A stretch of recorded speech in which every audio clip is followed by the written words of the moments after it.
You wake up at 3 a.m., staring at the ceiling, haunted by a question that won't let go. What if this is all meaningless? That crushing weight in your chest? Ancient philosophers had a name for it.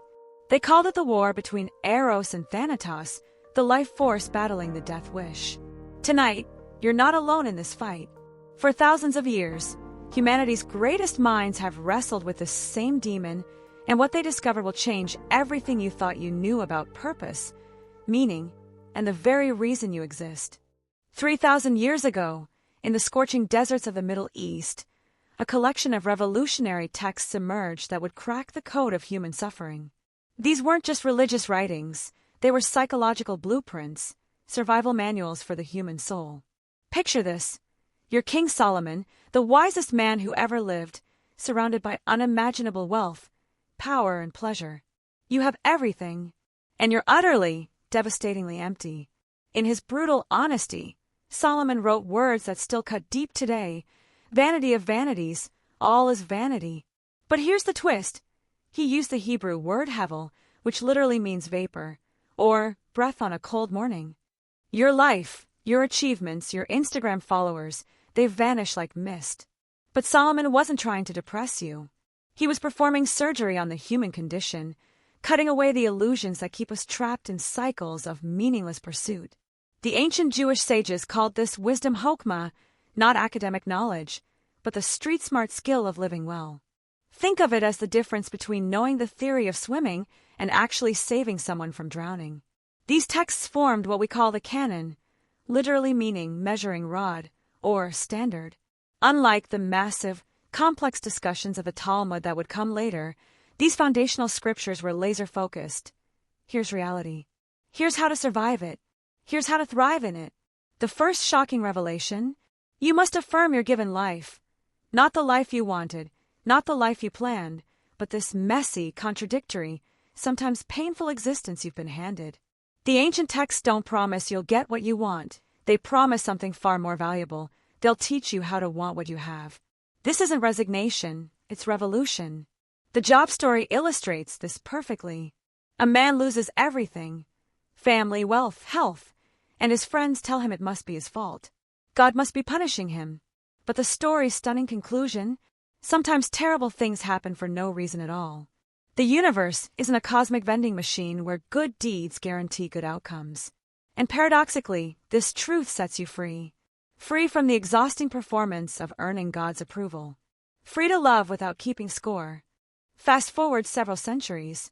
A carpenter's son from an obscure village drops a theological bomb that's still exploding today. Jesus of Nazareth didn't just teach about love, he weaponized it. When Jesus talked about the kingdom of God, he wasn't describing some distant heavenly realm. He was painting a picture of reality right now, transformed. Imagine a world where the first are last, where the powerful serve the powerless, where love conquers hate not through force but through an almost insane commitment to seeing enemies as future friends. This wasn't fantasy. Jesus claimed it was the most real thing in the universe. Here's where it gets dangerous. The religious establishment of Jesus' time practiced what we might call the politics of holiness. Stay pure. Follow the rules. Separate yourself from contamination. Build walls. Jesus practiced the politics of love. He ate with tax collectors, the ancient equivalent of corrupt politicians. He touched lepers, people considered spiritually radioactive. He defended an adulteress about to be stoned to death. But Jesus' most radical teaching: love your enemies. This isn't soft, passive advice. It's psychological warfare. When someone hurts you, your natural instinct is to hurt them back. Jesus said, don't let them define you. Don't let their hatred become your identity. Love them not because they deserve it, but because you deserve to be free from the poison of resentment. This is spiritual Aikido, using your opponent's energy against them. When you love your enemy, you refuse to play by their rules. You change the game entirely. You assert your humanity in the face of their attempt to dehumanize you. It's not weakness. It's the most powerful thing you can do. Consider Maria, a woman in El Salvador whose son was murdered by gang members. Instead of seeking revenge, she started a bakery that employed former gang members, teaching them skills and showing them a different path. The very people who destroyed her family became her mission field. That's not just forgiveness, that's the kingdom of God breaking into reality through one woman's impossible love. Then came Paul of Tarsus, arguably the most influential person you've never fully understood. Imagine a Harvard-educated lawyer who becomes a street preacher, a Roman citizen who gives up citizenship for a higher calling, a persecutor of Christians who becomes Christianity's greatest advocate. Paul's conversion wasn't just personal, it was intellectual dynamite. Paul took the localized Jewish story of Jesus and exploded it across the Roman Empire. But here's his genius. He didn't just translate the message, he transformed it. Paul realized that Jesus' death and resurrection wasn't just a historical event, it was a pattern, a template for how transformation actually works. Paul's revolutionary insight about faith changes everything. Faith isn't believing really hard in something that might not be true. Faith is active participation in the most real story ever told. It's like being invited to perform in a concert with the greatest musicians of all time.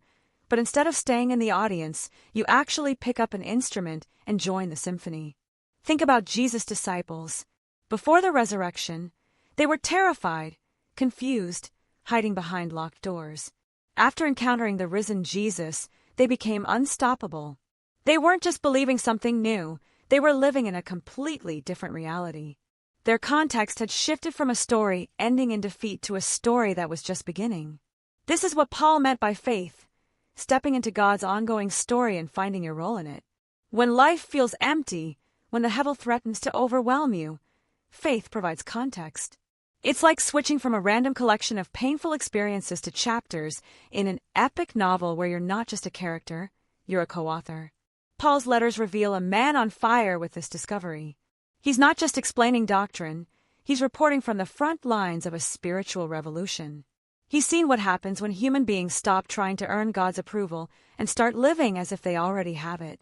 The transformation is so complete, so radical, that Paul calls it being raised from the dead.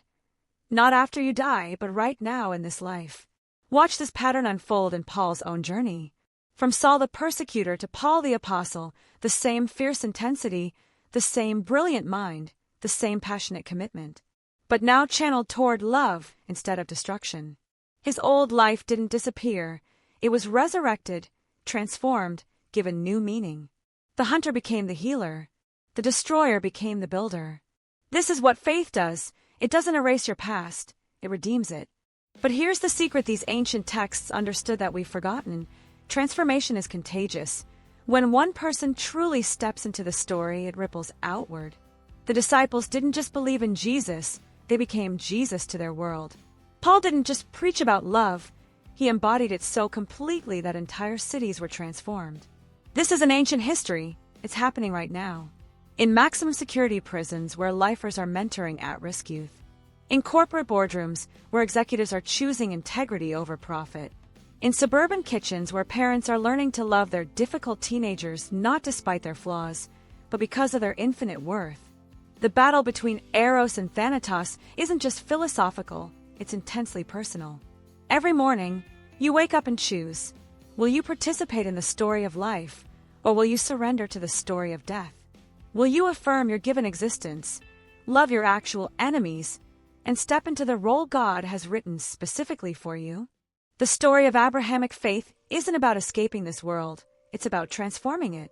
It's about finding meaning in the midst of meaninglessness, hope in the heart of despair, and love in the face of hatred.